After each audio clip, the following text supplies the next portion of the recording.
History remembers it as a day of triumph, a glorious birthday party for a new nation. July 4th, 1776. We see the paintings, powdered wigs, stoic faces, a quill pen scratching out the destiny of a continent. But the image is a sanitized fiction. The air in that Philadelphia State House wasn't filled with the scent of victory. It was thick with the stench of fear. The document they were considering wasn't a birth certificate. It was a death warrant, their own. Every man in that room knew that to sign the Declaration of Independence was to commit high treason against the most powerful empire on earth. This wasn't a celebration. It was a dilemma, a choice between the gallows and a sliver of a chance at freedom. And many of the brightest minds in the colonies were convinced they were choosing suicide. Welcome to the summer of 1776. Philadelphia. The city is a powder keg of humidity, flies, and revolutionary fervor. The Second Continental Congress is in session, a gathering of 56 delegates from 13 disparate colonies. War is already raging. The first shots had been fired at Lexington and Concord more than a year earlier. George Washington's fledgling Continental Army was being pushed around New England by the professional might of the British Redcoats. But they were fighting for, what, exactly? For their rights as Englishmen? For a better deal on taxes? Or for something far more radical? That was the question that haunted these halls. And no one felt the weight of it more than two men, John Adams of Massachusetts and John Dickinson of Pennsylvania. History often paints John Dickinson as a villain in this story, a Tory sympathizer. But that's far too simple. Dickinson was a patriot. He despised the Stamp Act and the tyrannical policies of Parliament. But he was also a pragmatist, known as the penman of the Revolution for his eloquent letters arguing for colonial rights. He believed that a full break with Great Britain was a fool's errand. Imagine his position. He stands before the Congress, his voice steady but urgent. To declare independence now, he might have argued, is to brave the storm in a skiff made of paper. He wasn't arguing for surrender. He was arguing for strategy. He believed the colonies were hopelessly outmatched. They had no navy, a poorly equipped army, and, crucially, no foreign allies. Dickinson's argument was powerful. He would have pointed out that France and Spain, Britain's mortal enemies, would never ally with them before they declared independence. Why would they? It would be interfering in an internal British squabble. But if they waited, if they could prove on the battlefield that they could hold their own, then powerful allies might come.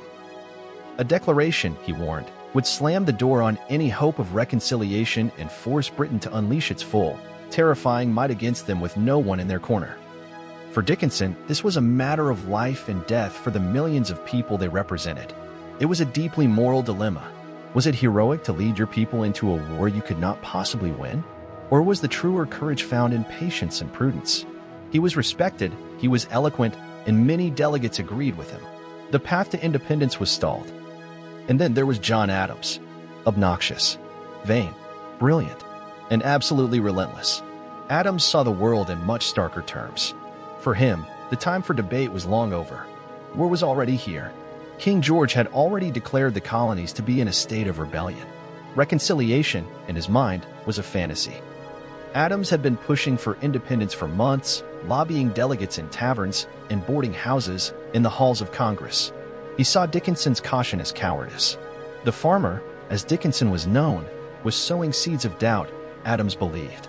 He wrote to his beloved wife, Abigail, complaining endlessly about the piddling genius of his opponents and the frustrating delays.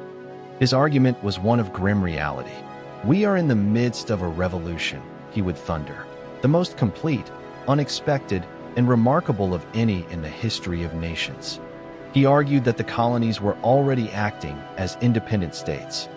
They had raised an army, issued currency, and were running their own governments. The Declaration would not start a new reality. It would simply acknowledge the one that already existed. It was, as he put it, a duty which we owe to our country, to our Creator, and to ourselves. As the humid days of June dragged on, the tide began to turn. A pamphlet, written by a fiery immigrant named Thomas Paine, had swept through the colonies. Its title was Common Sense, and its message was electrifyingly simple. Monarchy is a foolish institution, and America's destiny is to be a beacon of liberty for the world.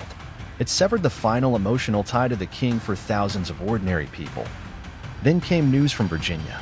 Their convention had voted to instruct its delegates in Philadelphia to propose a formal declaration of independence.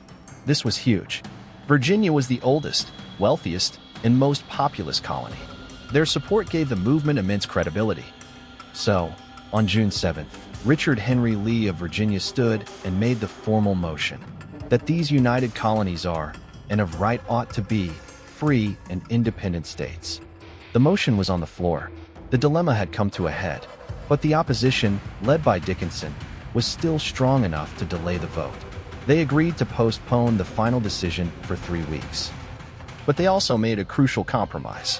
While they delayed the vote, they would appoint a committee to draft a declaration, just in case. The committee consisted of 5 men: John Adams, Benjamin Franklin, Roger Sherman, Robert Livingston, and a quiet, lanky Virginian named Thomas Jefferson. The committee famously deferred to Jefferson to do the actual writing, thanks to his reputation as a gifted and eloquent writer. Holed up in a rented room, Jefferson, with input from Adams and Franklin, penned the words that would change the world. He didn't invent new ideas, he later said, but expressed the common sense of the subject in terms so plain and firm as to command their assent.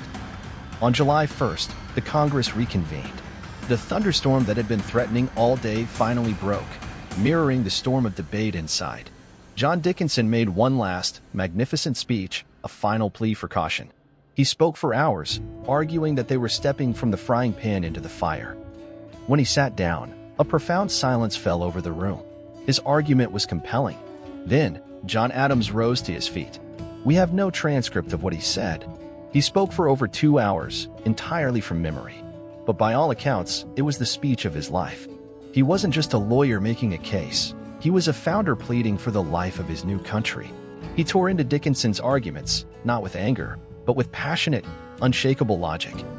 The next day, July 2nd, the final vote was held. In a moment of profound principle and respect for the will of the Congress, John Dickinson and his ally Robert Morris, knowing they could not vote yes but unwilling to vote no and create a divided front, chose to abstain. They simply didn't show up. Their absence allowed Pennsylvania to swing into the yes column. South Carolina, previously a no, changed its vote. The resolution for independence passed, 12 colonies in favor, with New York abstaining for the moment. John Adams, ecstatic, wrote to Abigail that night, declaring that July 2nd would be the most memorable epocha in the history of America. He was off by 2 days. It took another 2 days to formally adopt and edit Jefferson's document, which they finally did on July 4th. The famous signing scene in the painting? It never happened. The document was signed by most of the delegates over a period of weeks, starting on August 2nd. And as they did, the gravity of the moment was lost on no one. John Hancock, the president of the Congress, supposedly signed his name large enough for King George to read it without his spectacles. But the most famous quote of the day likely came from the ever-pragmatic Benjamin Franklin. As the delegates prepared to sign, he reportedly said, "We must, indeed, all hang together, or, most assuredly, we shall all hang separately." It wasn't a joke. It was a statement of fact. They were now all marked men, traitors. Their lives, their fortunes, and their sacred honor were now on the line. Many of them would pay a terrible price. Their homes would be looted and burned, their families forced to flee, and some would die in battle or as prisoners of war. So when we think of Independence Day, perhaps we should remember the dilemma more than the declaration. It was not a moment of easy, unified triumph. It was a moment of profound, terrifying risk, born from fierce debate and principled opposition. It was a choice made by flawed, frightened, and courageous human beings who decided that the possibility of liberty was worth facing the certainty of the storm. They chose the skiff made of paper, and somehow they weathered the hurricane. And that is a story far more powerful than any sanitized painting.